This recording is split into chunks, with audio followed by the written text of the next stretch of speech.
you And she said Bitchute. Thanks, guys. No.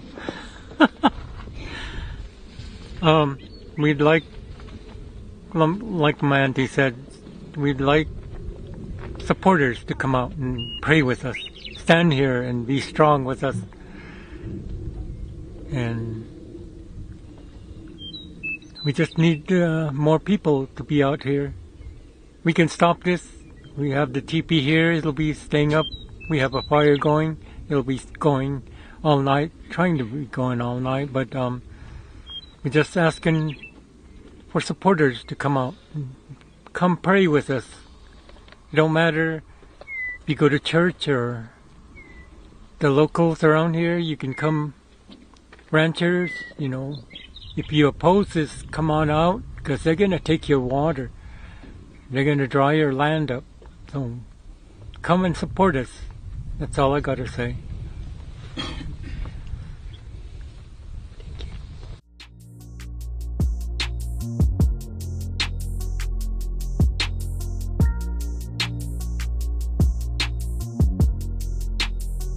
Welcome to What's Left, a weekly political discussion challenging the mainstream left. I'm Eduardo Barca with co-host, teacher and socialist Sandy Lipson, and writer and teacher Jessica. We are online at what'sleftpodcast.com. You can find that link to our site in the episode notes. You can also find our personal social media handles as at Don Eduardo Barca on Instagram, and Jessica's Twitter handles at jhomie89. Please subscribe, rate, review, turn on your notifications, and share your favorite episode where you found this episode. Right, so today we'll be covering our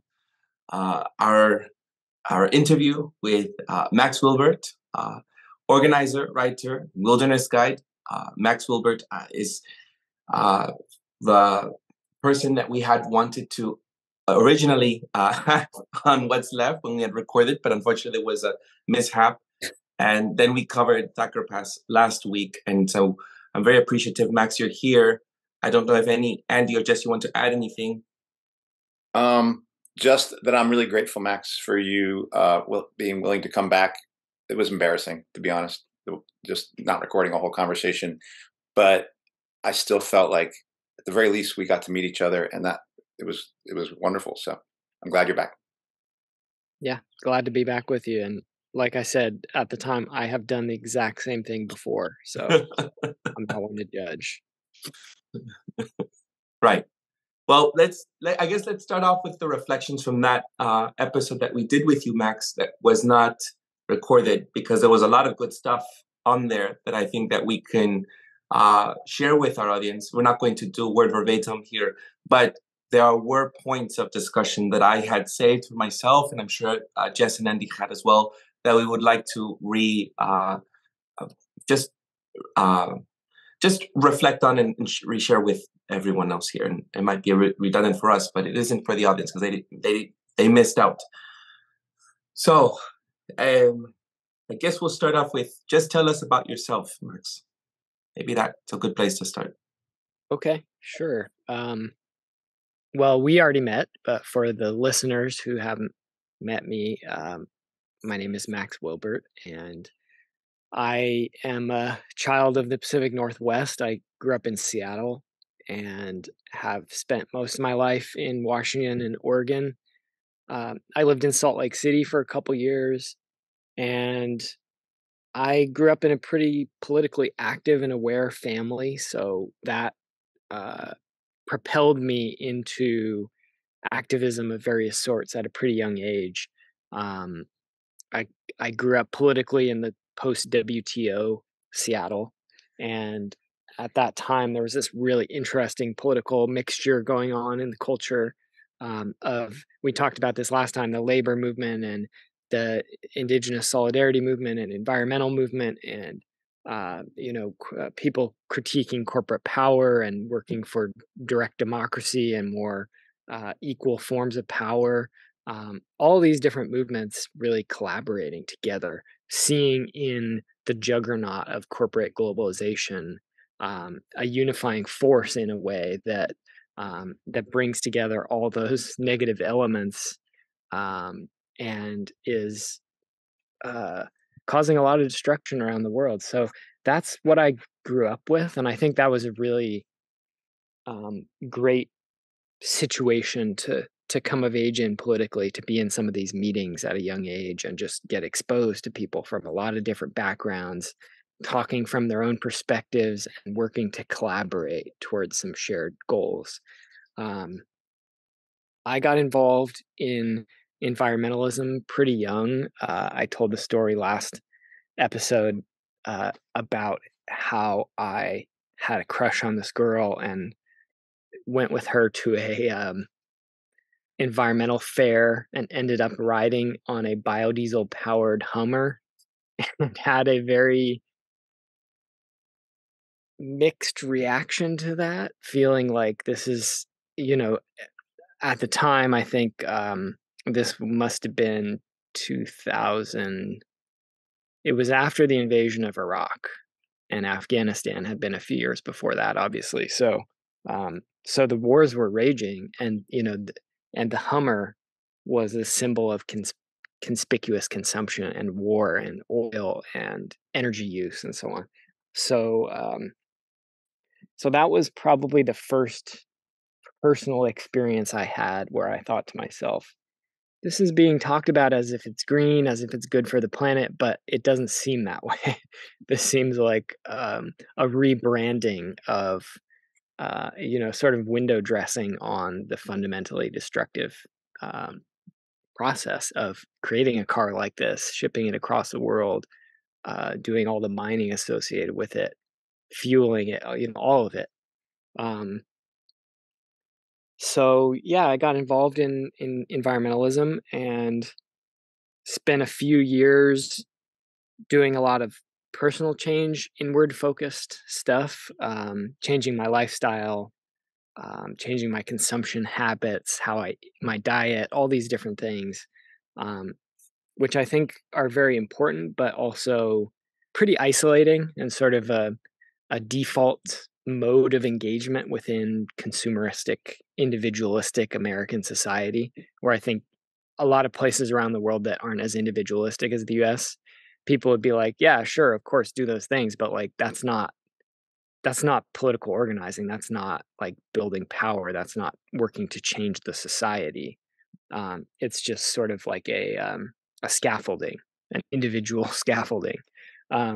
So I got very depressed because that didn't work to change the whole world. I was trying to convince everyone to be vegetarian, and it didn't work. I wasn't good enough at debate and expository writing that I convinced everyone to change. So I got depressed for a while, and then it wasn't until I got exposed to a more radical analysis when I was in my early 20s that I started to feel a sense of hope and agency again, and started to feel like there are things we can do, but it is going to depend on taking some of the more radical analysis that I think comes out of like revolutionary and liberation struggles around the world and bringing that into the environmental movement, sort of merging those struggles in some ways. And so, yeah, that's the work I've been doing for over a decade now. I just turned 35, so going on 15 years. And that led me to write a bunch of essays, write a book, get involved in podcasting, community organizing, a bunch of different campaigns over the years, some direct action, different stuff like that. And of course led me to the subject of this conversation today, which is Thacker Pass. I thought it was important to kind of like highlight, since we had this great conversation, to share with our audience some of the highlights for us. And what I remember and what was meaningful in our first discussion, Max, were two things. One is, I'm not going to be judgmental. I'm going to try not to be judgmental here as a person who comes from the left. Our whole reason for starting What's Left was because we thought the left was messed up, and we're like, what are we going to do? And I see you as coming from that tradition, but most people I have met on the left, as much as I respect them, there's always just this kind of arrogance that comes with people on the left of thinking, I know something you don't, like, And I still really respect some of those folks, or many of those folks, but it's always struck me as like, why is that there? Like, this is not what we're trying to do. And it was so refreshing, Max. You have none of that. I mean, like you just come off as like a very humble person, that's what I would imagine a person who does this kind of work would be like, because you're getting humbled all the time by this stuff. And you're learning so many different things all the time about what you don't know, just from other people that you thought you knew, but you didn't know. And so honestly, that was just refreshing, from the jump to get that experience of you. It just built for me just an immense amount of trust, honestly, and only in a short period of time, because I just don't see that as for many people who are coming from the left side of fighting this battle. That's the first thing. The second thing was I didn't expect to hear about Marx and Lenin from you. And I love the way you talked about Marx as like, look, you don't have to be a Marxist, but if you think that capitalism is a problem, you're going to probably want to read something about what he wrote about it. You're going to probably want to know something because he's a seminal person in evaluating what this capitalist system is. And even the quote I thought you made of Lenin, which was the one that was meaningful to me. There's a few that for me are really meaningful, but the one you mentioned, which is sometimes there isn't amount, like, I can't remember exactly what it can take years to make weeks of change and weeks to make years of change, you know. He's speaking about how unexpected and how fast history can come. And he's talking about the possibility of revolution. That has always held out for me, the notion, like, because as a person who does jujitsu and who was wrestling, grinding it out is something I'm used to. And organizing is a grind. And that notion of knowing that there can be moments when it's not a grind, when things move very quickly, I hold out that hope all the time. And so it was just refreshing to get that from somebody I didn't expect. So those were some of the highlights for me. And just remembered also about the WTO stuff, which is the origins of much of my activism as well. Thanks for sharing that, Andrew. Do you want me to respond to that a little bit? If there is anything that comes up, otherwise, but. Okay, yeah. Well, I would just say real quick that I didn't really read any Marxist stuff until probably just a couple years ago, and I've been critical of it because my experience with Marxists and socialists had been a lot of that arrogance that you were talking about. And I mean, I've got my own arrogance too. Like, I've got an ego. We all do, to some extent. And but it's something that I try to keep in check. And one of the ways is like by reading kind of broadly and studying other traditions and being like, look, I may not agree with some of the fundamental premises of this or some of the ways it's been carried out or whatever, different things. But what can I learn from it? And that's like, I mean, I read like weird business books and like stuff like that sometimes, because I'm like, there you can critique what modern industrial capitalism has created. It's creating a hellscape on Earth. And at the same time, you cannot deny that it is doing so very efficiently and like really like mobilizing people's creative genius in service of often bad things ultimately. But there's a lot of intelligence being applied there. And that's the same way I feel about like Lenin and Marx and people like that. Like, a lot of people look at someone like Lenin as a total monster, and I'm not well versed enough in history to have any of that debate personally at all. But you can't deny that like those ideas have had a huge impact throughout history, and that there's probably some really smart stuff in there. Just like this country was based on genocide and slavery and land theft, and yet like it's probably a good idea to read the Constitution and read about like the founding of this country and the battles between like monarchic power in England and this new rising mercantile class, but like sort of the rising of democracy as a concept. Like, there's a few good ideas that have come out of that, even though by and large we can say that a lot of bad came out of that too.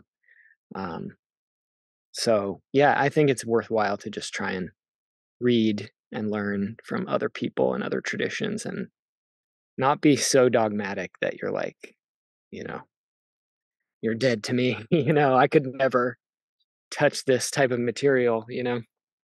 Like, I would even advocate, maybe I'm crazy to say this, maybe people will attack me, but like, I would even advocate like that people study the literature of really horrible regimes and stuff like the Nazis or like Pinochet's Chile. Like, we need to understand these things and like how they played out and why things went the way they did. And like, so many intellectuals and thinkers have applied themselves to studying those things, but yet that often gets left like to academics and to college professors and stuff, and normal people and community activists don't um, don't read broadly. So yeah, I think that's important. That's a very generous characterization of college professors. As a college professor myself, I will tell you, like, I have gotten to the point where every single syllabi that I create, I have to put a line in there that says to read something is not to endorse the ideas in that text. Because I think the culture is, especially in recent years, it seems like there's just this, I don't know, it's like a very narrow sort of cancellation culture of like, I don't want to read anything that I might potentially disagree with. And I think, it would be wise to heed that approach of just being open to reading what you don't know. And it may end up solidifying your former beliefs, and that's great. Or it might open your mind to something new. Yeah. Eduardo, do you want to jump in, or do you want me to? Yeah, I wanted to talk. Your our connection or coming to this with you, Max, was Jess's suggestion, and we already covered her how she came about this. But you also are the co-author of Bright Green Lies: How the Environmental Movement Lost Its Way and What We Can Do About It, with Derek Jensen and Leo Keith. And in this book, you have a very different view on the environmentalist movement.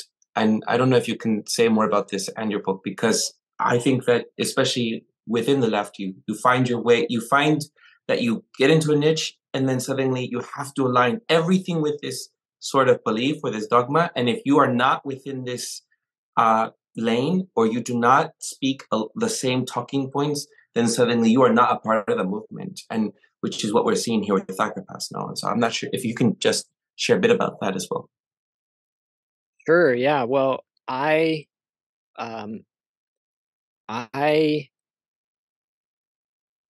roots as an environmentalism were like an old school, came out of it, this old school environmentalism, which very much looked at things like consumption and critiqued advertising and the creation of artificial desires for new products in the population and the manipulation of people's minds. And and this has been so well documented. Like right now, I know Nestle is going into like the Amazon and the Sahel and these remote portions of the world, and like actively trying to get people hooked on sugary corn syrup, candy food, quote unquote foods.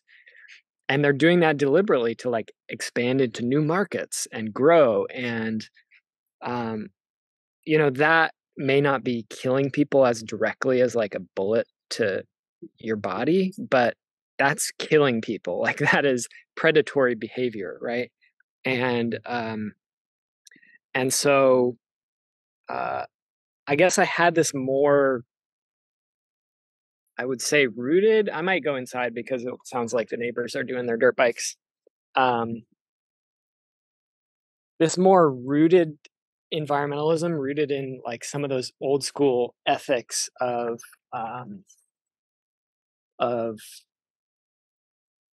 trying to make do with less, and like trying to consume less, and trying to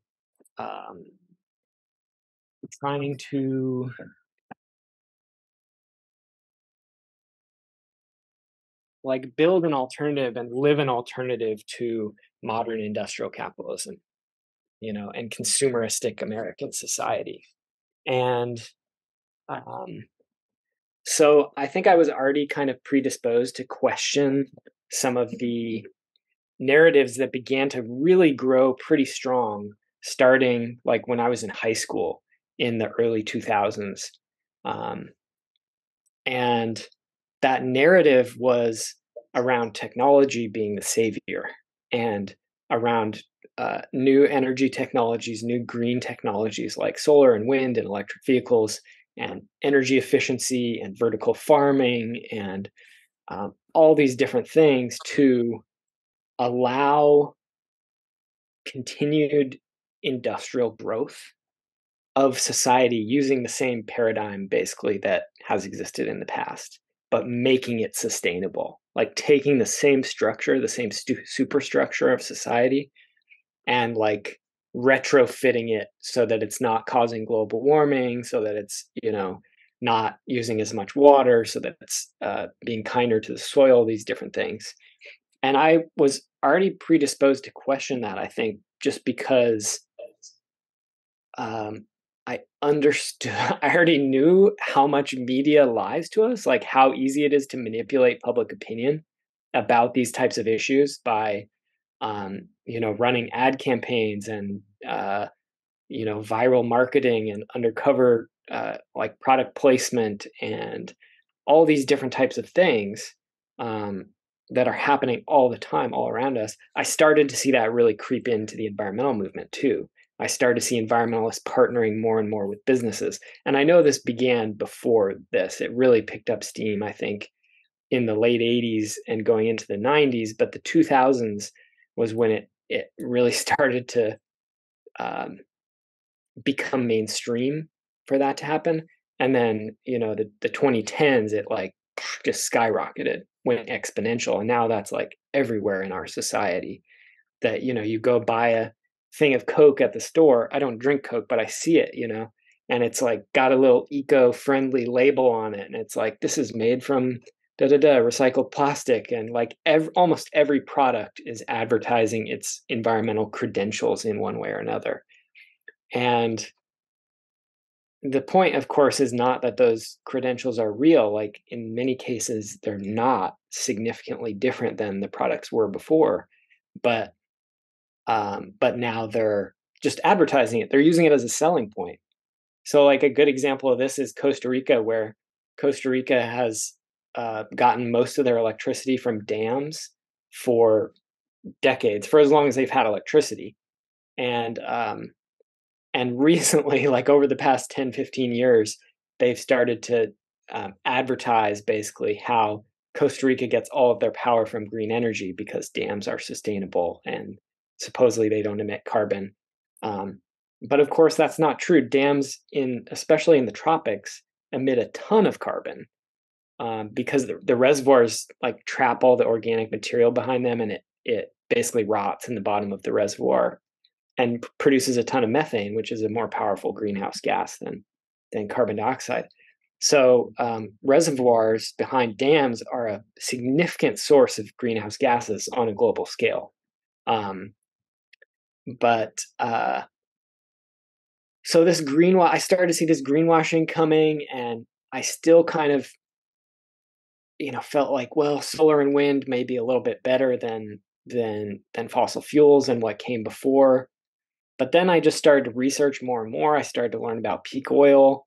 I started to study the environmental impact of green technologies, like in detail, looking into supply chains and production and where they actually come from. And it's pretty nasty. So I ended up writing this book with Derek Jensen and Lear Keith. And in Bright Green Lies, we basically go through all these different technologies one by one. And we talk about where do the raw materials come from, what sort of extraction is involved, what sort of processing is involved, is there pollution, what type of pollution is created, where is this taking place? Often it's in, the global south and poor countries. Often it's in, rural communities or traditional indigenous territories. Often it is spreading into wildlife preserves and natural areas that are now being sacrificed for this new green development. And it doesn't seem to be making much of a difference in carbon emissions. Carbon emissions are still going up. They're the highest level they've ever been in human history, and they're rising. And that's despite, more and more wind and solar coming online, more and more electric vehicles getting used, more and more investment in these different things. And in part, that's because the whole system's based on growth, right? And it's trying to overcome inertia. But in part, it's also because these technologies are completely dependent on fossil fuels. Ozzy Zahner, who's an engineer, calls them alternative fossil fuels rather than alternative energies, because you can't make a solar panel or a wind turbine or an EV or a hydroelectric dam or a geothermal power plant or any of these technologies without fossil fuels right now. So they're an extension of the fossil fuel powered energy system. And so the book goes into a lot more than that. I can't really summarize it that quick. It's a pretty lengthy book. But basically, it comes from an environmental perspective, from the perspective of people who are really concerned about global warming, about species extinction, about human rights, biodiversity, soils, water health, all these different things, and who see these technologies as being false solutions, as things that are leading us in the wrong direction. And that's why the subtitle for the book is How the Environmental Movement Lost Its Way and What We Can Do About It. Because we really feel like this whole alternative energy technology thing is straying off course. It's like we've taken a wrong turn, and it's not leading us where we need to be going. It's leading us away from where we need to be going. And we wanted to just expose that and get the word out there and get people talking about it, because I think really what we're seeing with green technology is the co-opting of an entire movement.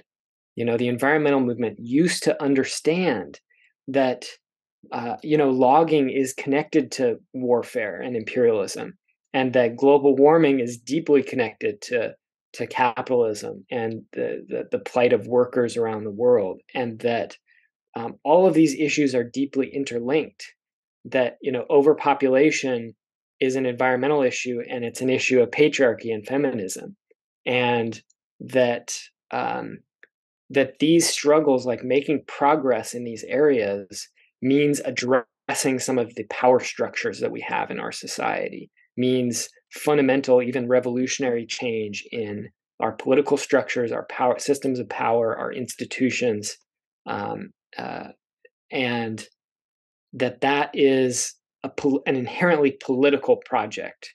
Whereas now the environmental movement that has been mainstreamed into this almost business-like entity is all about getting government subsidies and getting public money to private corporations so they can build more energy production facilities, more transmission lines, more electric vehicles, and so on. So it's almost like this whole movement has been co-opted from being a grassroots oppositional movement rooted in like human rights and justice and sustainability, that saw itself as actively fighting back against capitalism, industrial civilization, patriarchy, etc., has co-opted that into being like a business arm of a certain sector of the industrial economy. And that is pretty stunning, and I think really tragic for the outcomes we're happening. So with the book, we're really hoping to like do a course correction here. I think a lot of the people who are like bigwigs in the mainstream environmental movement aren't going to get it, likely. At least, they're not going to have an epiphany tomorrow and like change the whole direction of their organization. But a lot of the people who are just normal folks, who are just involved at the grassroots level in these issues, who are voting, who are donating to NGOs and stuff like that, I think a lot of people have been led astray legitimately by the lies that are being repeated, by the misinformation, by the restricted framing that's being put out there. So we were hoping really to reach those people and inspire more of a shift in the whole movement at a grassroots level from the bottom up. Oh my God, there's so much to unpack there, Max. And just, you you had asked us in the last time that we were together, you had asked us about our individual backgrounds, right? And I, at that time, had told you that I was of that tradition as well, where the environmentalist movement was more of, well, at least the circles that I hung out with was about sustainability and making sure that we were just completely disconnected from, or that we were going to abolish all these other sort of commercialized ways of greenwashing, which wasn't, at that time, it wasn't greenwashing. It was, now that I'm seeing with the Green New Deal and with Tesla and everything, even with the Green Festival here in San Francisco, where all of these speakers, I fostered a child and I used to take him to, and I used to take him to the Green Festival where I had him take pictures with all these speakers, Bill McKibben, Amy Goodman, Dolores Huerta, and Paul Stamets. And I remember just wanting to instill these principles in him. But over the years, I'd see the Green Festival invite all these corporations. And suddenly it became about tax credits. It became about reducing waste and whatever. It was just all this criminalization of it. And I thought, what are we doing? It didn't feel to me. And I stopped going after some time, especially after he moved out and did his life independently. But the child I fostered, but it didn't feel right anymore to me. And it felt as if we were selling out, And so being Mexican and in my country, where I mentioned last time, the Mayan train, which is being built and is destroying lots of jungle, forest, there's so much talk by the president about how it's going to be seeing the impacts or trying to mitigate damage or trying to figure out how to do it in a way that's not going to destroy the environment, which is all BS, because that's not what's happening on the ground. There are biologists and environmentalists right now that are talking about this online, which no one is giving heed to. Mm-hmm. And I just, what we're giving in to for more for the environmental movement to be more mainstream is just to make us feel good, but it really isn't causing this transformation that we really need, and I'm just, it's frustrating. And I don't know, I could say more, but I don't want to take up more time. I don't know if Jess or Andy want to come in. Yeah, I can pick up. Like there's a few different threads running through my head and I'll try to tie them all together. But I mean, just like working with mostly like 18 to 22-year-olds in my job. And like, I'm always, because I teach English and like sort of environmental humanities and write about that stuff, I'm kind of interested in the role of like language and rhetoric and storytelling. And especially in Seattle. And I think it's very similar where, in Silicon Valley, where Andy and Eduardo are very close to, that kind of early and then into the 2000, second decade of the 2000s, the sort of, I call it like solutions porn. But yeah, like in terms of what the solutions to ecological disaster are. Yeah. Just the way that the parameters of acceptable discussion and debate are defined for us, and from such a young age now. Like my students have basically grown up. I mean, they're all like post 9/11 babies, so they've grown up, and especially in places like that. But I think it's really becoming all over from the get go. It's just so hard for people to kind of pan back and recognize that they're basically being offered, a choice between lesser of two evils. It's like, do you want this shit sandwich that's going to destroy the earth, or do you want this shit sandwich that's, synthetically dyed green, right? And comes with GMO chips on the side or whatever. Terrible metaphor. But Yeah, I'm just kind of interested in that question of like how do we break through those parameters, and like I think a lot about sort of the role of imagination, because for me that's sort of like, you can imagine something, then you can take the first step in trying to create it, right? And then to pick up on another thread from earlier, because Max, you were kind of mentioning earlier in your activist or organizing journey, like being depressed that people weren't sharing your values or doing what you were doing, whether in terms of like personal lifestyle choices or more broadly. I think it's so interesting that like what I see in a lot of my students is they get the sort of false solutions, like false hope of that tech as savior and EVs as savior, and yeah. But then they also get this like increasingly extreme dose of fear mongering of like a world's going to end in 10 years. Like a really kind of big buzzword the past few years in environmental humanities, like in academia, is like climate anxiety, and climate depression.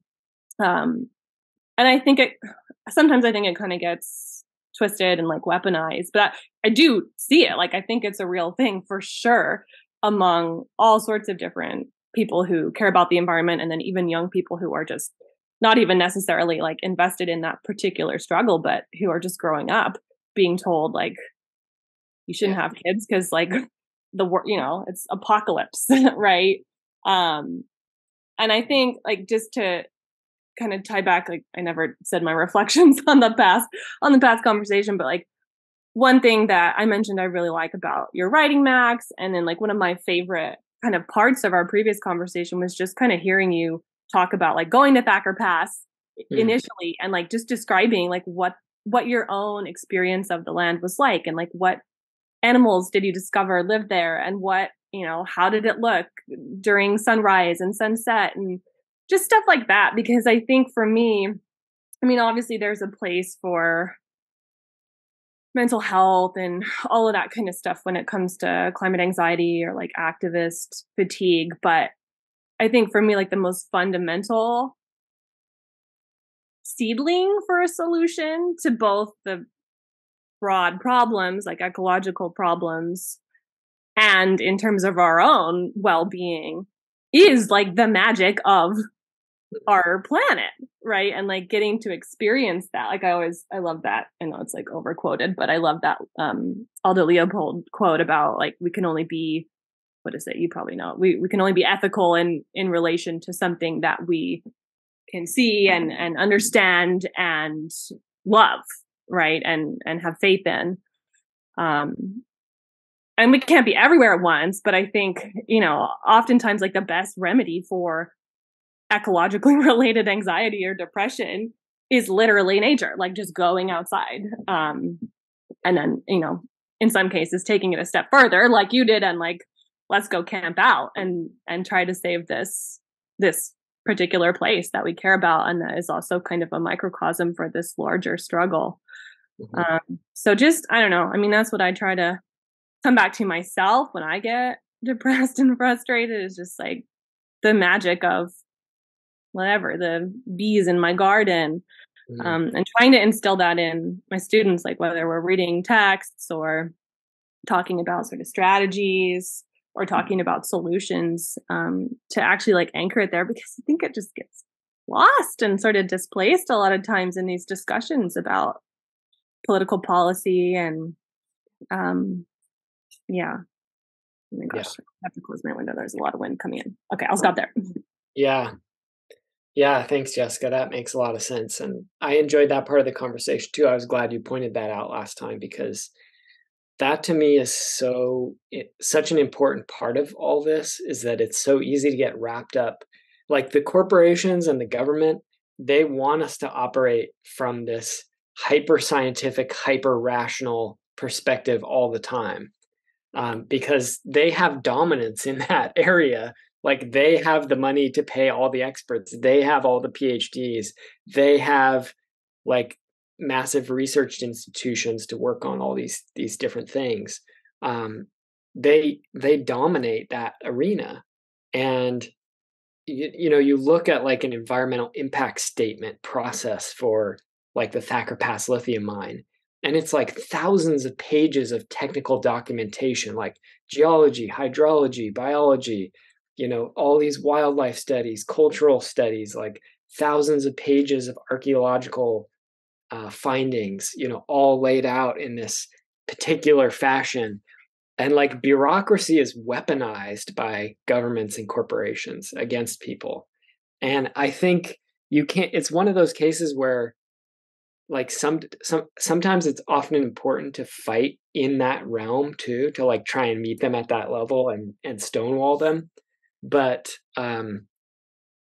like the legal system, for example, is just so stacked against environmentalists, against tribes, against anyone who's fighting these type of projects, that even if you have the best evidence and the best experts and you assemble all the data and like it makes total sense at a rational level, the law still says like mining is the best use of public land. And so there's very little discretion for the agencies, even if there is somebody with a good heart in a decision-making position in these agencies. They have very little decision-making power. Like if they deny the permit for these mines, the mine will likely sue the federal government and they'll likely win that lawsuit unless there are, certain cases where they can get away with denial and denying permits. And, often that is a political process too. Like when I lived in Bellingham, Washington, this company tried to come in and build a giant coal export terminal there for giant ships to come in and load up with coal and take it across the ocean. And people fought and stopped it. And it took place across all these different levels. Like you had grassroots community organizing, but also you had like the city council and the county council and these different institutions within the state, like the Department of Environmental Quality or whatever, who were on board because they were forced to be in some cases because of either personal inclination in politics, or they were forced to be by overwhelming public opposition. And like collectively, that was enough to stop that project from going forward. But that was the case in a very specific context of like a very progressive place. Actually, Bellingham, the first city in the country to pass a global warming plan at the city level back in the early 2000s at some point. And, and that's just not the case in like Alberta or Idaho or Nevada, or like these more rural, more conservative places where a lot of resource extraction has gone on for generations and supported a lot of working class people at some level of subsistence. So that doesn't always work. And what I was going to say to address your point, Jessica, is that I think it's so important to like reach people emotionally, and reach people at a different level that's not just rational and it's not just science and numbers, but it's magic. It's like the reality of here we are on this planet and like life is a fucking miracle, regardless of your views on religion or wherever all this came from. Like it's a miracle. It is absolutely incredible. Like life and biodiversity and how all these processes play out, the sunrises and the sunsets and the erosion that forms these valleys and mountains and tectonic plates and biodiversity that produces like ants and cougars and human beings and redwood trees and sagebrush and worms and rattlesnakes and like all these multitude of creatures that were related to, who we share genes with, who we come from the same family. And like that, again, regardless of your religious views, like we are of this planet, right? All life on this planet. In Bright Green Lies, we quoted an author who said, life is a disperse of rock. So in other words, like the planet was formed, according to what we hear from scientists, was just a ball of rock, right? And like various chemical, geological processes played out, and like that, some of that rock like got up and started walking around. Like we're literally made up of the planet's substance, and that same is true of all the life that's around us as well. And even if you just believe in science, like life is a miracle, and it's incredibly beautiful, and so sort of unlikely and crazy in all these different ways. And I think it's good to talk about that and try and embody that and like snap people out of it, because the way I think of it too is like we were talking about capitalism, Andy, and I think one of the ways that capitalism destroys people, not just capitalism, this is also true under feudalism and a lot of different types of societies, I think. But speaking from my experience living in capitalism, one of the ways it destroys people is like by destroying people's sense of magic, destroying people's sense of like of like joy and wonder in the everyday, and that's a very unnatural way for human beings to live. Like to get up and hear your alarm clock and be like, fuck, I gotta go to work again, and like go in and have your crappy, breakfast made of like destroyed soils on the Great Plains and destroyed aquifers and factory farm milk and stuff. And then like go to your crappy job where you hate your life and like go home and do it all over again. Like that is such a dehumanizing experience. And so the way I think of it personally is that like part of my personal resistance to capitalism, to the dominant culture, industrial civilization, patriarchy, all these sort of forces which have both physical, like material, economic, and like spiritual and ideological manifestations within us. They're like existing outside of us as systems, but they're also taught to us and like shape our worldview and the way our minds think and our neural connections and all these different things. It's like part of my resistance is we have to like shed that. We have to like tear off that crust from inside our own brains and see the world as it actually is, not as like this mechanistic like ball of resources for us to extract things from, to like temporarily have a little bit of superficial pleasure until we die, but as like this beautiful symphony of life that we can participate in, that we're related to, that we are embedded in, that we're in relationship with every day in all these different ways. And so yeah, I often think of that too. Like this culture destroys joy, it destroys beauty, it destroys laughter, it destroys all these different things, and like all that stuff still flourishes and like bubbles up and like comes out in so many different ways, but it's not like because it's actively encouraged much. It's like in spite of the culture rather than because of it, by and large. And so I think it's, and so often like what art and creativity and like appreciation of aesthetic beauty and all these different things that is out there, it's so often divorced from political reality too. Like, I've heard some artist friends talk about like how, I don't know this history, so I may just be completely making this up, but about how like the CIA was involved during the Cold War and funding certain artistic movements because they were apolitical, because they were like weren't critiquing capitalism and certain social forms of organization and war and imperialism and different things like that. I don't know if that's true or not. That's something my friend said years ago, and I was like, yeah, that kind of makes sense that they would do that. Because like art is powerful and poetry is powerful, and like it changes people's hearts, and that's why I think you look at some of the most powerful social movements throughout history, whether it's like the civil rights movement and its links in the Harlem Renaissance and like music and jazz and art and this flourishing of culture and creativity, or it's like, the Zapatistas, which we talked about last time, Eduardo, and like how much that was linked to like all this incredible art and like the resurgence and celebration of like these traditional peoples in Mexico, and like their garb and their culture and their ways and their tradition of relationship to the land, and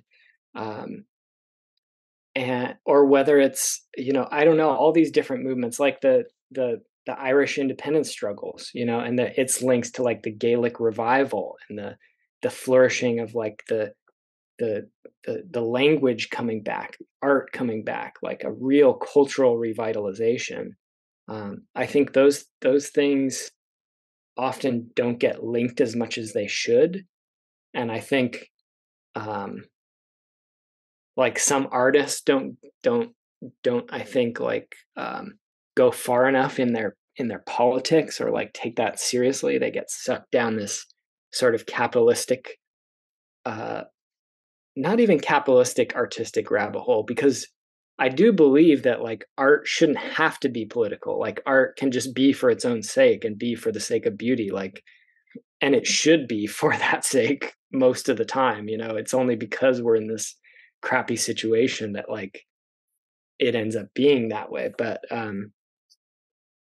or it's like, I think there are a lot of activists and political people who just don't take that stuff seriously, and they're just like, it's a waste of time, and we got to focus on the struggle. And I've fallen into that myself in the past, but it's like, we're human beings and we have to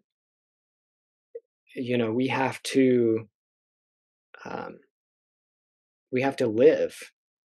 And like when the systems that we're living under are destroying like beauty and destroying like our soul, at the internal level, like that's a whole nother level of colonization. It's like one thing to have your land colonized, to have your political structures taken over, dismantled, all these different things.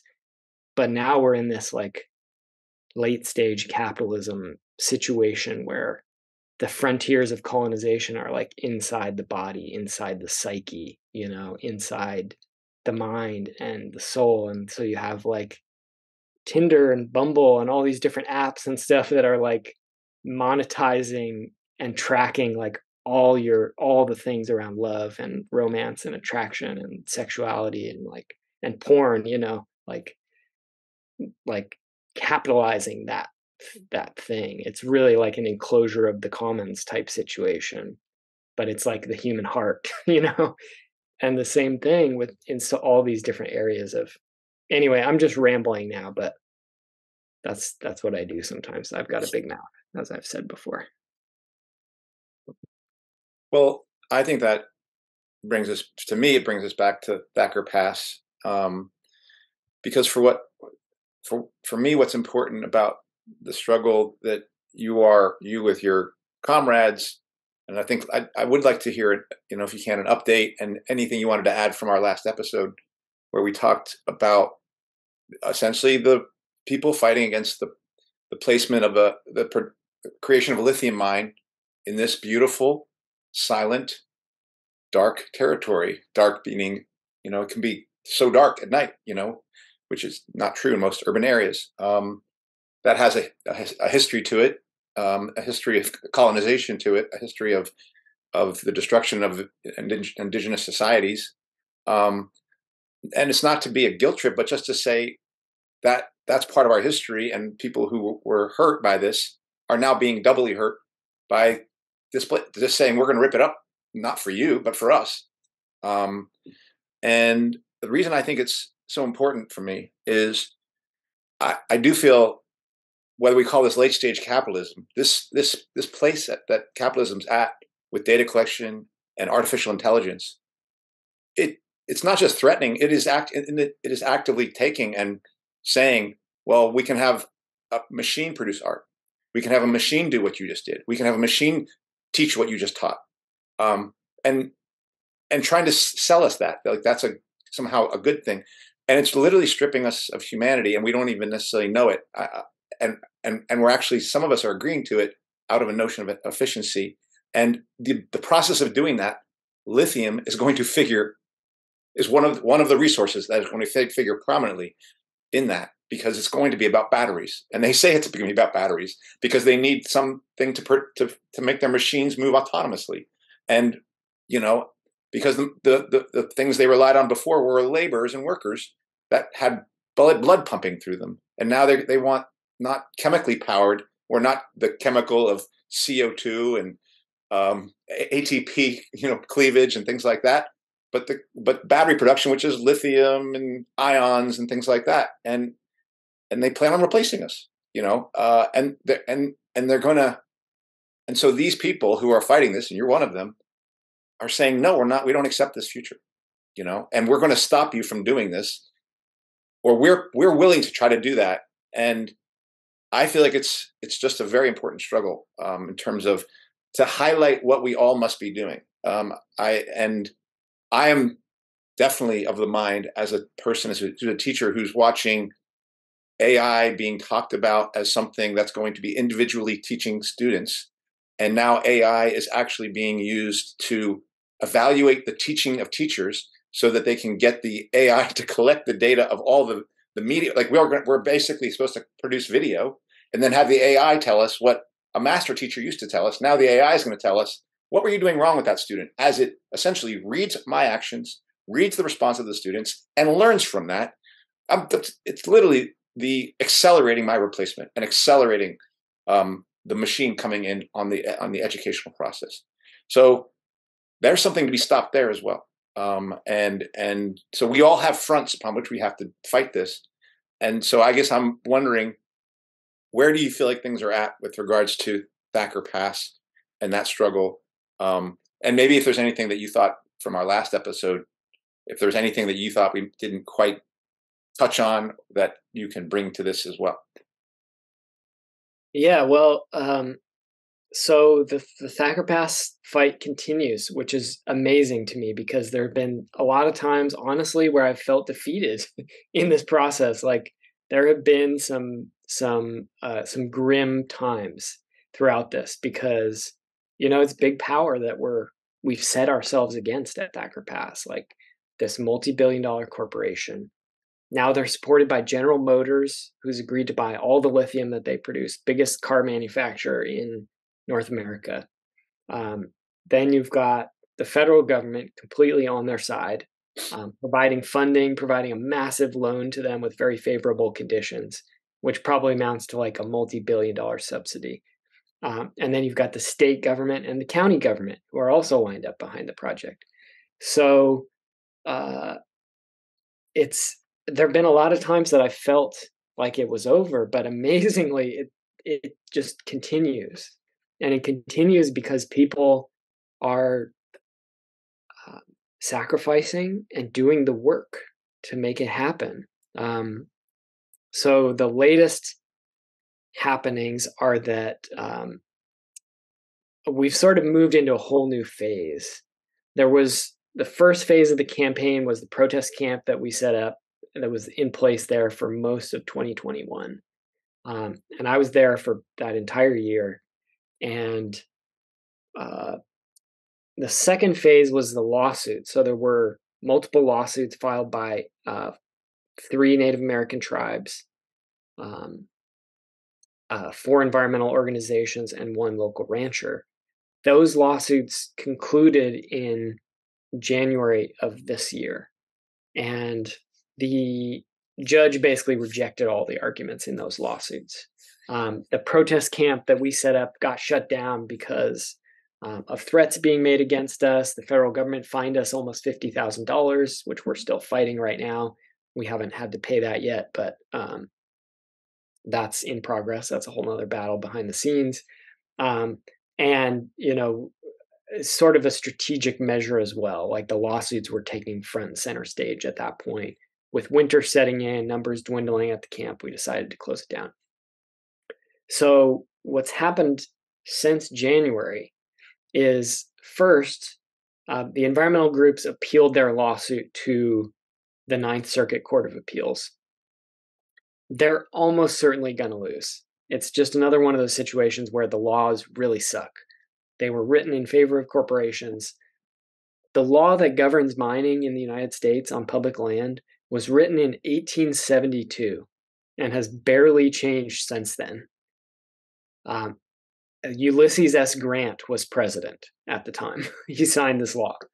So to say that it is backwards and outdated and anti-environmental would be the understatement of more than a century, because it's 150 years since that happened.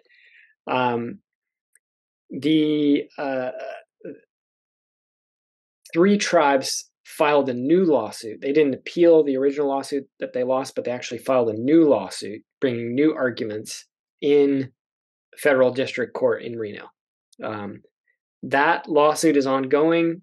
I don't think the prospects for that are very good either, because same with the environmental laws, the cultural protection laws around sacred sites and burial sites and culturally significant areas and so on are just not strong at all in this country. But the third prong, which is most interesting to me as a non-lawyer, as a grassroots activist, is that direct action has picked up.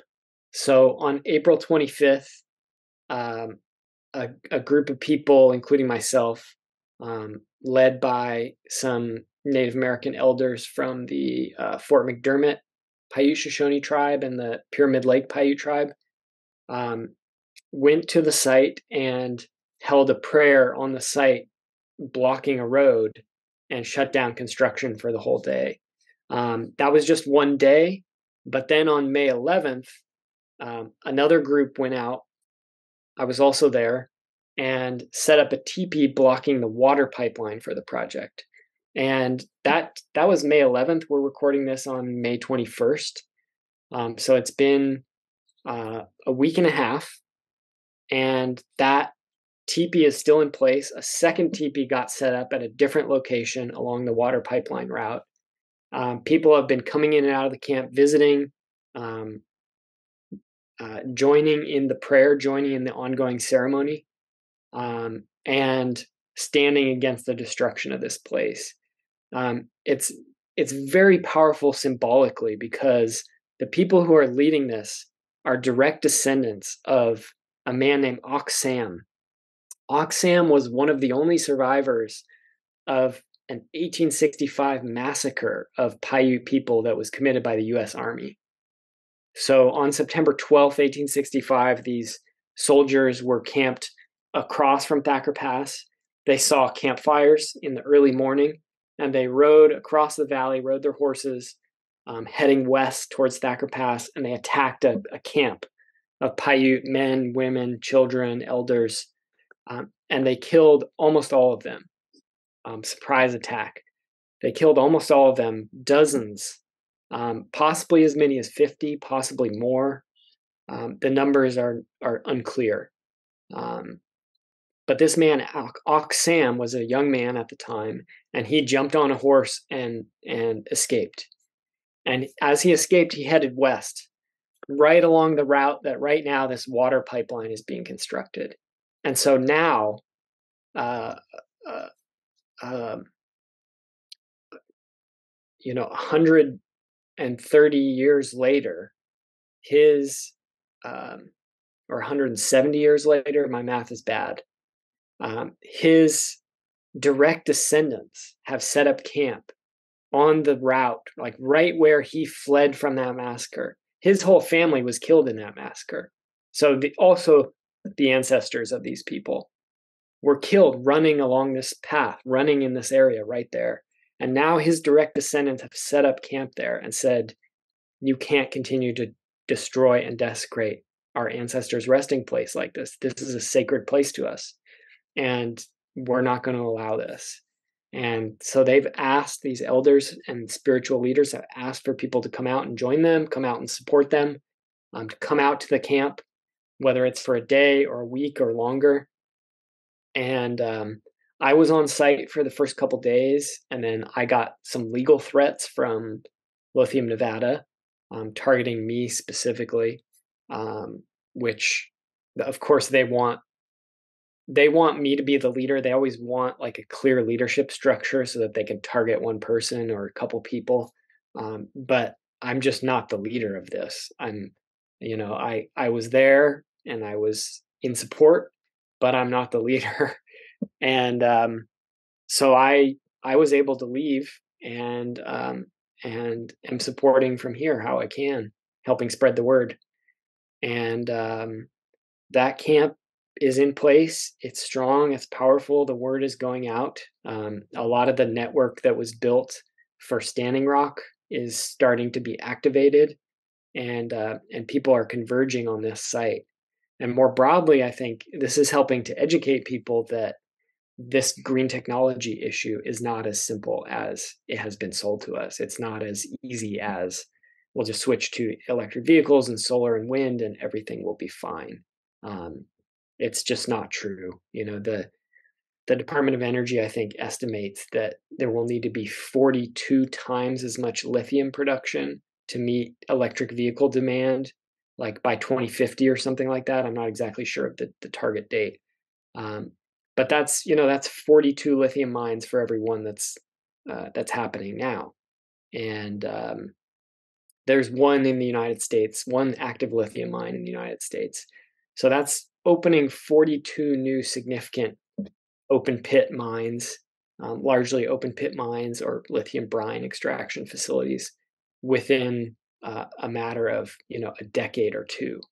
And that scale of resource extraction and heavy industrial activity necessarily involves destruction of habitat, destruction of biodiversity, killing of all kinds of wildlife, and harming and impacting human communities in all these different ways, whether it's directly through pollution or displacement or through an increase in workers, which can lead to all kinds of issues at times with drugs, violence, missing and murdered Indigenous women and non-Indigenous women, as well as impacts on historical and cultural and spiritually important sites. And that's what's happening now, not just at Thacker Pass, but all over the country, all over the world. There's a planned lithium mine in Arizona on 3 sides of a sacred spring to the Wallapai people. There's planned increases in lithium extraction in the Imperial Valley in Southern California around the Salton Sea, which is a very culturally significant area to the indigenous peoples of that land. One of the elders, Preston Arrowweed, has been fighting that, leading the fight for many years. There's planned lithium mining in the Black Hills, which is beginning to go forward from what I understand, because there's very little regulation on mining in that area. And, that's one of the most sacred places in the world, not just for the Lakota, but I think for a lot of the different tribes that have moved through and used those areas throughout the centuries and millennia. And that's just the beginning. That's not even getting into, the copper, whether you're talking about Oak Flat and the situation there. That's not even getting into the nickel, the situation in Indonesia with lithium or with nickel mining, where most of the world's nickel comes from, is absolutely atrocious. Cobalt, and we all have heard about the child labor and slavery essentially that's happening in the Congo around cobalt production. And even the more common minerals that are required for these technologies, like iron ore and steel production. The biggest iron ore mine, which I researched for Bright Green Lies, is in the Amazon rainforest. And it's thousands of square miles have been deforested to make room for the mining to happen, but also to produce charcoal for smelting the ore. And, the new green thing is that the mining industry is now saying, in some cases, we're no longer going to use fossil fuels to smelt our ore. We're going to use a green form of charcoal instead, by which they basically mean cutting down forests and burning them to smelt the charcoal out, which, that gives you a sense. It's one of those good examples like Costa Rica that I mentioned earlier, where it's like the yardstick changes. They're doing the exact same thing they've done for many years, but now they're just going to turn around and say it's green because trees have green leaves on them, I guess, before you cut them down and burn them. But it's pretty poor logic. But when you have trillions of dollars spent on advertising around the world globally, you can really manipulate people's opinions in very significant ways. I have a question. And are we going to jump in, Andy? Go ahead. I feel like a lot of people are, I don't know, like there's an inclination to be like, well, what's going to happen? Like, is this ecocide going to go forward on a global scale? Like, I've even been reading a little bit about deep sea mining too, right? Because even if they do all of this horrible shit that you've just described and just take land from every possible group that they can, they still aren't going to have enough for this scale, right? And so they're going to have to, I mean, maybe they already are. Maybe you know more about it than me. But I mean, obviously you don't have a crystal ball, but I'm curious, Max, like, what would a sort of robust and successful resistance look like in your mind? Like, I'm not saying like super rosy, like just like way out there, but like you've been doing this work, you've co-written this book, you've helped co-found this Protect Thacker Pass movement. What, like, if you could kind of have that scaled up, like what would it look like? That's a really good question. And I think a question that I wish a lot of people were pondering, because as you mentioned earlier, I think lack of imagination often gets us into trouble. I see a lot of, what I mean by that is I see a lot of activists like focusing on what's politically realistic and what's the most feasible thing that we can do right now, and ending up with like very minor reforms as the only thing that they're working on, which, fine. Like, we need minor reforms sometimes. Sometimes that's all you can get. Sometimes it's a stepping stone to larger changes, but also sometimes it's just a distraction from like what actually needs to happen, which may not be politically feasible. But then the question is, how do we make it politically feasible?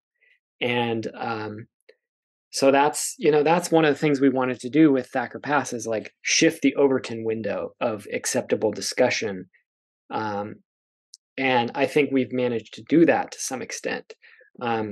So what do I think like a semi-reasonable, semi-achievable movement could look like over the next 10 years around these issues?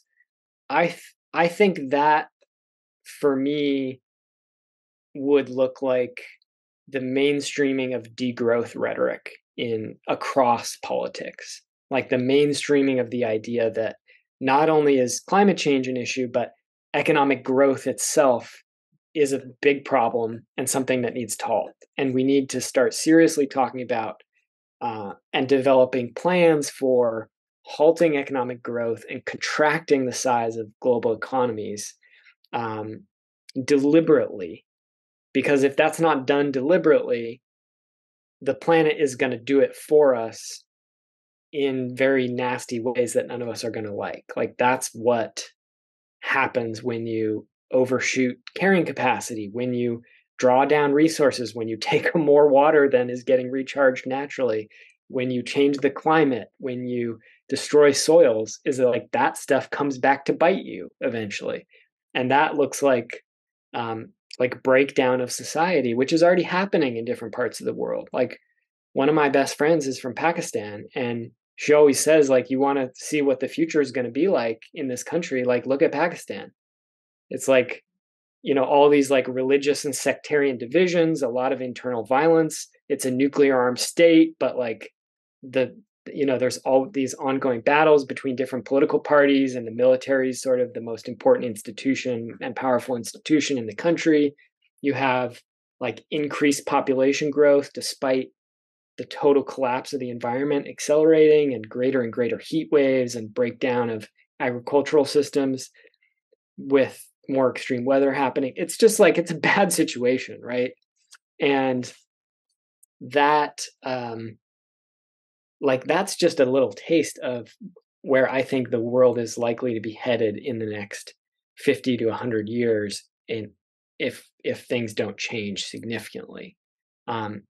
So I would like to see the mainstreaming of a degrowth ideology. Like, I would like to see, at this point, not even like the Green Party talks about degrowth seriously, but I think that, all of the two main political parties especially are like so divorced from reality that the two wings of the corporate party, right, that their plans are just complete nonsense. And what I would like to see over the next 10 years is like a growing grassroots movement that begins to force political change and shifts the Overton window even further around issues like degrowth, collapse, ecological overshoot, and the need to transform the way we live, right? Because I think that as things become increasingly chaotic and become increasingly difficult on this planet, there are sort of two ways to go. And one is the Trump, Bolsonaro, Erdogan, route of authoritarianism and retreating into like a strong father figure, to like take care of business and like crack down on these crazy problems. And a lot of people are going for that. They're retreating into that sort of like patriarchal archetype fantasy of like this strong man who's going to save us, rather than act. And I think Biden falls into that trope very clearly as well. And we're not seeing like the alternative. There was a really interesting book that was written a couple years ago, and it was kind of hard to read. The writing was very academic, but it was called, it might have been called Climate Leviathan. And it was talking about like, they put this quadrant up there and it was like 4 different possibilities for the future. One of them was like green technology, industrial capitalism, wins, uber alles, like AI powered, da da da da da.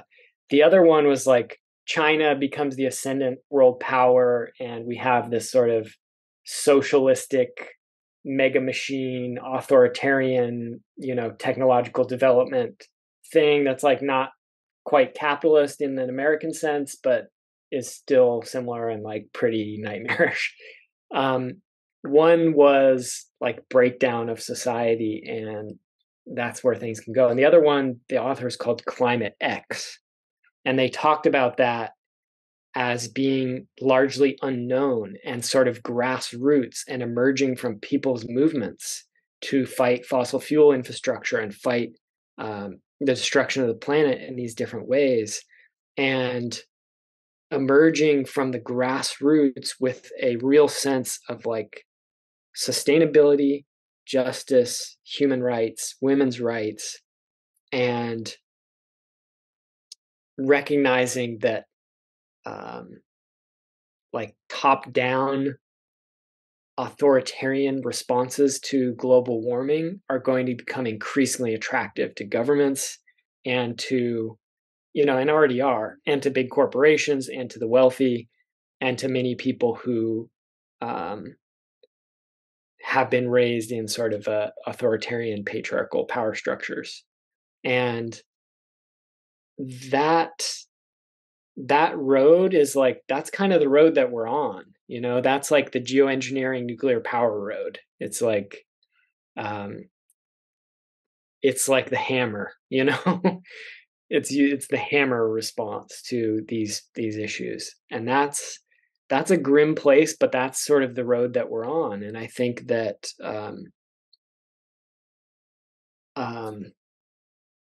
when I think about hope and I think about the best outcome for the future, I see people shifting their allegiance from human institutions to the land, to the water, to the beings who are around them, and to their neighbors in some sense too, their human neighbors, and like beginning to organize from the grassroots to challenge corporate power and capitalism and industrial civilization. And, the Zapatistas have been a beautiful example of that. Like, there are all these beautiful movements around the world that are examples of that. And I think those movements need to flourish more and more. Like, COVID kind of slowed things down in one sense in that arena. There was a rising grassroots mobilization around the world, especially around climate issues before COVID. And a lot of that was shut down just with lockdowns and everything. And it hasn't reemerged in quite the same way. But I don't know, maybe that will end up being a good thing in some ways, because it gave some people some time to reflect, I think. And like the Fairy Creek movement in Canada, the largest mass movement, the most arrests, civil disobedience movement in Canadian history to protect old growth forest. Not to shut down a pipeline or something like that, although I would support that too, but to stop logging of old growth forests on Vancouver Island in British Columbia. Like, that to me is incredibly inspiring. It's inspiring to see these grassroots movements in Serbia fighting against a massive Rio Tinto lithium mine there. Like, huge mobilizations of farmers and environmentalists and average everyday people, and you have these old multi-generational farmers saying, you'll have to take this land over my dead body. Like, I will literally fight to protect this land. And I think we need that. We need people to shift their allegiance to the land, because a lot of these questions become easier once you've done that. It becomes less about like ideology and less about what's politically feasible and less about, what's convenient for me to do, and more about like, what is my heart really calling me towards. And I guess the last thing I would add is that I think we're very likely to see environmental movements becoming more and more militant and confrontational in the future going forward. You're already seeing that to some extent around the world, but I think it's only going to get stronger and stronger. And I think there are some predictions that there could be 1 billion climate refugees by 2050, 1 billion, which basically means total social breakdown around large portions of the world. But if you want to talk about like a revolutionary cohort, that's them. Like, those are the people, when you've lost everything and you're going to be ready to do some intense things, many of those people. And I think that's something that, even like the US military and other big institutions have recognized, is like, there's a lot of instability coming because of global warming, because of crop failures and all the consequences, of environmental devastation. And one of the ways that I look at my role, and I hope that other people feel this way as well, is that my job is to try and steer things in the best possible direction going forward. Like, I can't control the outcomes on a big scale at all, but like, I'm going to continue to insist that we take issues of like human rights and feminism and overpopulation and these things very seriously going forward. Like, I'm going to insist that we not just like try and sweep these issues under the rug, and that we like contend with them seriously. I'm going to try to insist that like we take ideas around biocentrism and connection to the land and shifting our allegiance from machines and the culture to the natural world, which gives us all our life, every sip of water, every bite of food, all our clothing, the shelter we live in, everything comes from the land, comes from the planet. And I'm going to try and insist that that stays in, because I see these possibilities for like more and more authoritarianism, rising fascism. I see like all these different challenges, like how, environmentalists in the 70s started to bring up overpopulation, and then it's a little known story that the Catholic Church actually was the instigator of this whole movement to make any discussion of overpopulation taboo because it's racist. And if you talk about overpopulation, you just hate people who aren't white, and you're racist and you're a bigot. There are a few of those people out there who are just like, who are terrible human beings and who are racist and who are whatever eugenicists in that sense. But like literally the Catholic Church got involved in that and like worked to build that narrative to avoid addressing overpopulation, basically to avoid like women's healthcare and family planning and abortion and contraception spreading more widely across the planet. And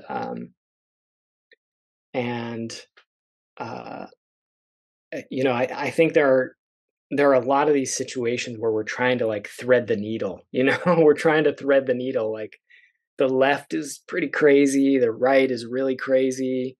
The left is really crazy too. And like, there's so much wild ideology out there and so much like potential for things to go very wrong that we're already seeing play out in different ways, whether it's the authoritarianism or the reliance on technology, or, you know, like there is actually a trend of rising ecofascism, which is like really scary and weird. And like there are all these landmines and we're trying to thread this needle, and it's going to be challenging, but it's also kind of exciting. We got work to do, you know. It's like we haven't been born in a boring time. Although boring sounds really nice sometimes. I could use a little more boring. I think we are wrapping up here, Max, but I do want to highlight that, at least for me, this question of the scientific consensus around SARS-CoV-2, a SARS-CoV-2 based virus, scientific consensus around even particle physics that has produced a CERN's cyclotron, you know, particle accelerator, and the scientific consensus around Big Bang as something that is the starting of the universe. A lot of that has collapsed for me, as well as a scientific consensus that said that the global warming is due to CO2 production. And that has, and I've grown increasingly cynical of that particular thread.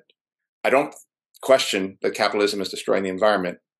Geoengineering, land development, water extraction, a whole host, just pollution, which when you see what these chemtrails and stuff like that are doing as well. And with solar radiation management, the so-called solution to global warming, at least that's what they're saying it is. I personally am coming more into question that, well, I feel like this issue of human-made CO2 production has been weaponized and has been really being utilized by the big powers to further build public-private partnerships, state and corporate associations that are going to use this as the raison d'etre for controlling people, global, you know, climate lockdowns and things like that, and also to monitor the output of humans, because CO2 is something that we put out. So just want to note that it's an area that I increasingly am growing skeptical of, even as I share your belief that there's no question that this system is destroying the environment that we live in and destroying the humans that are part of that environment. So it is something that maybe we could come back to discuss more later, because I had questions about it a few years ago, and those questions have only grown more since I've gone through this whole COVID stuff. So I wanted to note it here, because we've talked about this on this show, and just say that. So just. Yeah, thanks, Andy. And as we talked about last time, I don't feel the need to agree with everyone that I talk to on everything. So I've talked to other people who feel the same way, and it's really interesting to me because the trope about, you know, so-called climate contrarians or deniers is that they're all funded by the fossil fuel industry, and there is an actual history of that has come out. And And yet you're not the first person I've run into who is skeptical of that and yet wants to defend the planet against corporate overreach and the sort of industrial civilization, capitalism run amok. And I do disagree. I think I've studied the science of global warming pretty extensively, and I do think it is pretty clear that to me at least, that it's human caused in large part, that there are these broader natural cycles that are happening, but that, production of CO2 largely from fossil fuels, but almost equally from destruction of forests, destruction of soils and other habitats, has kicked us into a new regime that we're headed into climatically. But regardless of that, people can work together even when they have disagreements over the issues that do overlap. And with the other gentleman who I'm thinking of in particular, he still wanted to shut down the fossil fuel industry. He didn't believe that global warming was caused by human beings, or that, something along those lines. I don't know exactly what his beliefs were, but he was very concerned about the destruction of the land, the pollution, the destruction of habitat, the destruction of human communities and harm to human communities caused by the fossil fuel industry. And so he still wanted to fight it. And I was like, well, functionally then our disagreement may not have any real outcomes in the real world in terms of the work that we're doing. So we just keep moving forward, and we sit down around a fire or have a beer or a glass of wine sometime and talk about it, and then we're still friends the next day, ideally. And to me, I also think that CO2 is a contribution, but largely for me, and my focus as someone who's studied permaculture is agriculture. How much runoff there is onto our rivers, pesticides, herbicides, and ultimately people destroying forests because of the need to live, right? And the desire to. And I don't think the poor people in Brazil destroying the Amazon are destroying it because they want to destroy it. Like, oh, I'm out there to just maliciously in there, but because of work and the need to survive. And they're working for larger entities that are trying to occupy this land illegally. And anyhow, but I wanted to discuss, speaking of not disagreeing, that's something that really struck me around this movement of yours, this direct action at Thacker Pass. And just if you can just help me here, Max, with the indigenous tribes, the ranchers, and the environmentalist movements, how three distinct groups have come together to try to defend this area. And this is an area that I really think, as we were talking about this with Andy just now, this piece here, how the importance of, even as we have different points of view and disagreements, how can we come together and work together? Yeah. What can you share with us from your experience there? Yeah, well, it's challenging. It's definitely not easy because there are very different cultures, there are very different perspectives, worldviews, values. But at the end of the day, we're all human. We all drink the water, we all eat food, we all have families and loved ones. And so that's the basis, I think, for any discussion, any alliances and collaboration, is just the basic humanity that we share. But I think it's important to identify issues where you don't agree, probably, and deliberately set those aside and understand that the person doesn't agree with you on this thing, and that doesn't make them evil or less human or something like that, and I think there is a lot about setting aside ego and being willing to just listen. That's a big part of it too. Like, it's been my personal experience at Thacker Pass has been, it's been relatively easy for me to work with some of the environmentalists because there are some really grassroots biocentric environmentalists who really prioritize the land. They really love the land. They love the other creatures, the wildlife, and they have a worldview that's pretty similar to mine. So that those people have been really easy to work with. Some of the environmentalists are, in my opinion, a little bit more, slightly more mainstream, a little bit more incorporated into like a mainstream political apparatus, which becomes more challenging for me because they're trying to like say the right buzzwords and, you know, sort of they're trying to like act a part kind of, you know, to get political approval and so on at a broader level, at a state level and so on. And that can be challenging for me because like for those type of organizations, they may critique this mine, but they're unlikely to challenge mining as a whole, for example. They're more likely to say things like, well, we need mining, but we just need to do it in the most responsible possible way.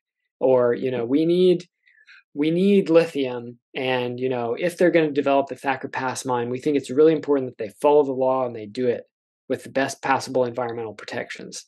Whereas privately, those same people might say to me like, yeah, this whole thing's bullshit. There's no way to do it in an environmentally friendly way. And I just say that publicly. Like, I'm just like, I'm going to tell the truth here. You know, it may not be always political, and I can sort of see, I can definitely see why those organizations make those choices, right? They're trying to get a foot in the door of the political system. They're trying to make a difference. And by me telling the truth, like the door gets slammed in my face. And that's just the reality. And so I understand like why people do those kind of things. And to some extent, I respect them for like playing the political game and trying to make change within the system as it currently exists. I don't choose to do that myself. I don't think they're very likely to have much good outcome, but I also see the draw of it, and I can see like it has worked in the past for some people to do that kind of thing. You know, there have been major environmental victories and legislative victories that have come through engagement with the system. I don't know if I'd say major, I'd say medium size, but significant. And so I can see why they do that kind of stuff. So even though I'm not on the same page as them, I'm like, I respect your work. You have good values. You have integrity. You're trying to do the best you can in a very imperfect world. Let's talk to each other. Then you have the tribes and the native folks, and tribes are not homogenous. Native communities, they're just as fragmented and as many different opinions as any other community. And yet there is, in a lot of tribes, there's like a strong traditionalist movement and segment of the population that's still alive, that's still maybe speaking the language, practicing some of their old traditional ways, doing things like hunting and gathering and using traditional medicinal foods from the land, doing ceremonies that involve the land in some way or another. And just generally, like, if you try and define indigenous, I mean, I think you can talk about being indigenous to a place, right? That it's about place-based. But I think part of it is also about relationship to the land specifically. Like, there have been some native tribes that have only been in the area that they've lived in now for a couple hundred years because there's been displacement and migration and stuff. Whereas there have been some Europeans who've been on parts of this continent for, 500 plus years at this point. But the native people are very much indigenous, and the Europeans are very much non-indigenous. So it's not as simple as just like you've been here for this many generations and you're now indigenous. There's something deeper there, and it's hard to put a finger on, or like maybe we don't need to define that. I don't think we do. It's this more amorphous thing, but it does involve like relationship to place to me, and a rootedness in place. It's like, to me, it's almost like a sense of not like this land is ours, but like we are this land's, like we belong to this land. And I don't know. I'm sure there are a lot smarter people than me and indigenous thinkers who've written and talked about this very extensively and much more eloquently than me. So I'm just going off the cuff here. But the point that I'm trying to say is that like there are traditional segments in most indigenous communities and most tribes that are still really connected to old traditions and to land and to place and to water and non-human life and like the spirit of the land. And those people are generally pretty easy for me to connect with on a values level, because I share a lot of those values. But there's also cultural differences. Like I'm a white man who grew up in Seattle and has a college education and speaks English. And, and I'm talking to like Paiute elders whose first language is Paiute, who went to a boarding school and like live in one of the most remote, isolated and poor reservations in the country. And that's just a big cultural divide there. But at the same time, we're all human. So it's just like, hey, let's sit down together. Let's talk. I'll try and be as respectful as I can and listen, and let's share some food and just develop a relationship, and I think when you're trying to organize across cultural differences, whether it's, different race or ethnicity or different cultural background or different class or social position or whatever, all these different things, like it's important that you just do so from a place of authenticity, in my experience, and just be real and just be like, this is who I am, and this is what I believe and this is where I'm at, and not like push it on people, but just to be honest and to just show up as yourself and own it and own who you are and try to really listen and understand where other people are coming from. So in my experience, there are also Native people in the communities who aren't really traditional, who maybe are pro-mining or more interested in the economic development aspect. And those people I find as difficult to connect with as the mining company executives, it's just like, okay, well, that's your value, maybe we can connect on a non-political level, but around this specific organizing effort, like we're not, there's a big gap here. But then, as you were just saying, Eduardo, there's like the ranchers and the farmers in the local areas, and that community is largely pretty conservative. There's a lot of don't tread on me flags, Trump flags.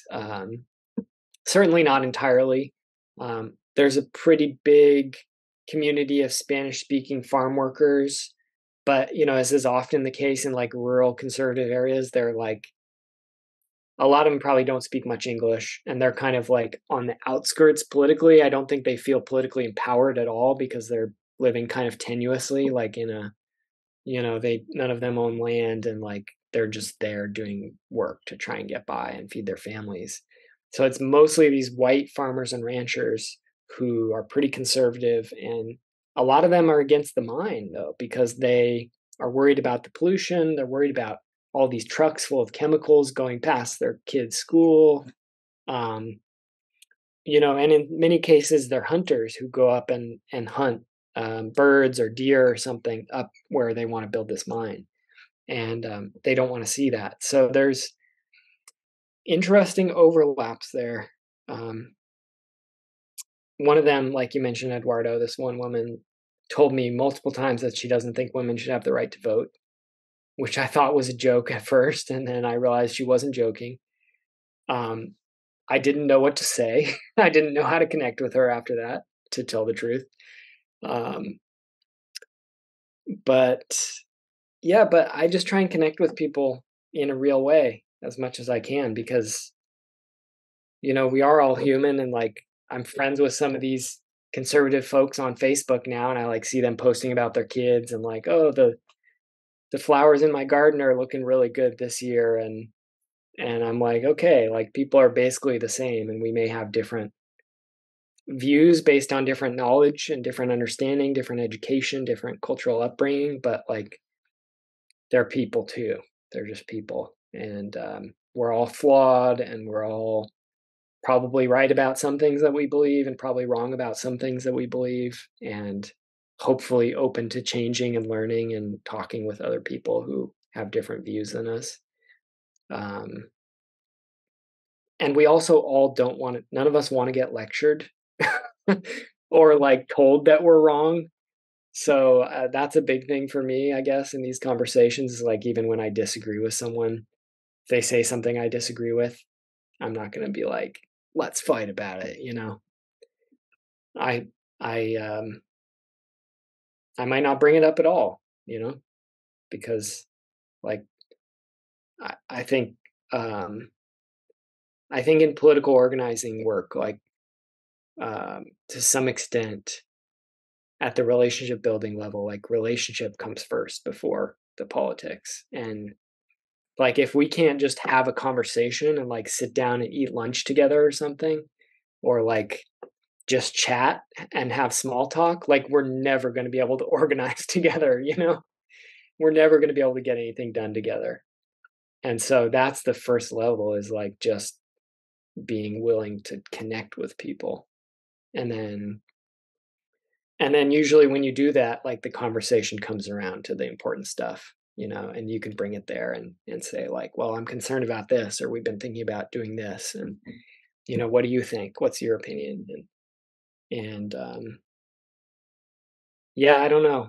I don't know that I have any great advice. That's just my experience of working with people, is that type of thing. I know we got to wrap it up here soon because we've been going 2 hours, but I just wanted to briefly, since we're talking about sort of like working across demographics and stuff, there's a Indigenous women's camp. Is that part of the Oxfam camp that's kind of cropped up more recently, or how do those kind of like gender dynamics play out, or is that something that's present? Yeah, so the Oxfam camp, Oxfam, I'm going to try and say it right, but my Paiute pronunciation is pretty bad. Oxfam Niwe Momokone Nakudan, which means Indigenous Women's Camp. And so it's one camp, and it's basically just speaking to the leadership of these Native women who have been really at the forefront of this. Specifically some elders, some spiritual leaders, some grandmothers who have really lent their hearts to this fight from the very beginning. Like, some of these grandmas were feeding us delicious food up there at the first protest camp, and just like bringing us food and coming up and sitting with us and telling us these old oral histories about the land and the massacres that took place there, and some of the medicinal plants. And I mean, you all probably have this experience to some extent, like whether it's with your own grandma or, you know, somebody else's, an older woman who's kind and generous and who is stepping into the role of an elder, you know, in terms of like, elders usually aren't at the front. They're usually not carrying a bunch of stuff around or doing a bunch of physical labor. They're usually not, you know, giving a speech or, you know, being the main organizing force or something like that. But elders can really be like the soul of something, whether it's a family or a community group or a religious group or an activist group or effort, you know, in this case. And I think that's something that these older women, not all women, there's some men as well, but that's the role that they've played in many ways throughout this, is being the heart, the heart of it all, you know. we all came from mothers, and regardless of your relationship with your own mother, like that mother-child relationship is that's like the fundamental unit of human society, in my opinion, is like mother-child. And I think, so when you have these grandmothers who are sharing this wisdom and sharing these stories and like helping guide things, they change people's behavior. They change the tone of everything just by being there, just by existing, and like holding space in the way that they do. These women, like, they're not strong. They're frail and old and sick, and yet like have this incredible power that is like the government is scared of them, frankly, not because like they're going to grab a gun or something, but because like they just have this social power that cannot be ignored by anyone, whether it's the corporation or the police or other activists, visitors to the camp and to the area, journalists, all these people. Like they I don't know what it is, but we're scientists. Some scientists and primatologists say that we're the fifth chimpanzee species. Like human beings are a type of chimpanzee, and I agree with that. I think we are. Well, I mean, it's clear to me that we are, and I think we have this very powerful like social structure, like a lot of other primates do, and elders have a really important role to play in that. Like we're one of these species in which our elders stay alive. Like most species, creatures don't get old. They like continue reproducing until they die, and they die relatively young. But like humans have this different social structure in which elders stick around, and they stick around because they play this really important role in like sharing wisdom, sharing knowledge, helping guide the culture moving forward. And so the Oxfam camp, the Indigenous women's camp, is being steered in some ways by these really powerful elders, especially women who are helping make sure everything's done in a good way. And I think that is incredibly important, because I look at myself and a lot of activists around, a lot of the organizing efforts that are going on, and I just think to myself, like, they need some elders. I think of that about myself too. Like, I'm just immature, I'm 35. I'm like a kid by the standards of, human wisdom. Like, I know some things and I have some knowledge and some abilities, and like I'm young and energetic. But like everything that I've learned comes from my elders and, people around me who I picked things up from. And I don't think, I think we need to respect that and like lift those people up and support them in the right ways. So I hope people come out to the camp. I'm not there right now because of the legal threats. We'll see if I get back there at some point. It's possible that there may be like a court order. I'm not sure if it's been signed by a judge, but there may be a court order that they're going to try and serve me with. I'm not really sure about that, which would mean that I would get arrested if I went back, but we'll see. But I'm going to participate as much as I can and keep fighting as much as I can and push forward. And also, people, I know that you had a donate site. People can donate financially to it. And I can also say that people should spread the word about what's going on there. I think the link that Thacker Pass, Protect Thacker Pass link it's really a good starting point for people to get introduced to what's going on. Yeah, thanks, Andrew. Yeah, so there's two websites I would recommend. There's the Oxfam camp, oxfam.org. And then there's the Protect Thacker Pass website, which has a lot of background information, history about the whole campaign, a lot of articles and photography and stuff like that. The Oxfam camp is new as of the past week and a half, but Protect Thacker Pass has been ongoing for more than 2 years now. So we've sort of got that whole archive of information and so on. and we're supporting the camp as best we can. And yeah, I hope people will come out in increasing numbers, because that's the only way. The destruction of the land has already started at Thacker Pass on a pretty large scale. And the only possible way of making sure that that place is protected is if there is a mass movement of people mobilizing to protect it. And that's going to require everyone who's listening, everyone who's watching, to spread the word, to talk to your friends and family, to go look at the website, to consider if you can help personally in whatever way. Ideally, as many people out there as possible. That's what the elders have called for, is people to join. Thank you. I guess this is a good place to conclude. Yeah, and also, I see that you've been putting up regular videos. Are there videos that we could share as well, or what would you think about that?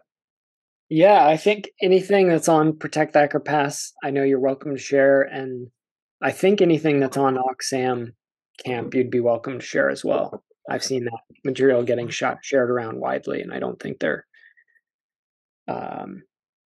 protecting copyright at all costs or anything like that. I think that the idea is to spread the word. So if y'all want to copy some of that material and start getting it out there, that's very welcome. So yeah, we will do that. So we're just letting our What's Left audience know, if you see something that's not just our normal show, but just video of some place that looks like there's shrubs and things like that, that's what you're seeing. You're seeing what's going on there, and it's part of just letting people know that this is a struggle that we think is really important, and there's going to need to be more. Yeah, absolutely. All right, well, everyone just hang on for just a minute. I'm just about to end here. Here we go. Well, that does it for this week's episode. What's Left is a weekly political podcast / channel challenging the mainstream left. We post information about our topics and our guests on the episode notes wherever you found this episode, or on our blog at what'sleftpodcast.com. You can find past episodes to this podcast / channel there and connect with us.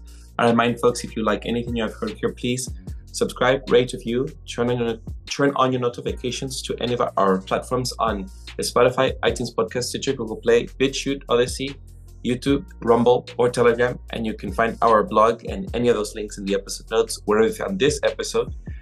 And if you would like to give us feedback about something you've heard or suggest something for us to cover, contact us through our blog. I'm Eduardo Barca with co-host Jessica and Andy Lipson. And thank you very much, Max, for joining us, author, Bright Green Lies, How the Environmental Movement Lost Its Way and What We Can Do About It, as well as organizer, writer, and wilderness guide. Thank you for joining us, Max. We expect to have you in the future again. And that does it. Thank you, everyone. Ciao. Thank you all.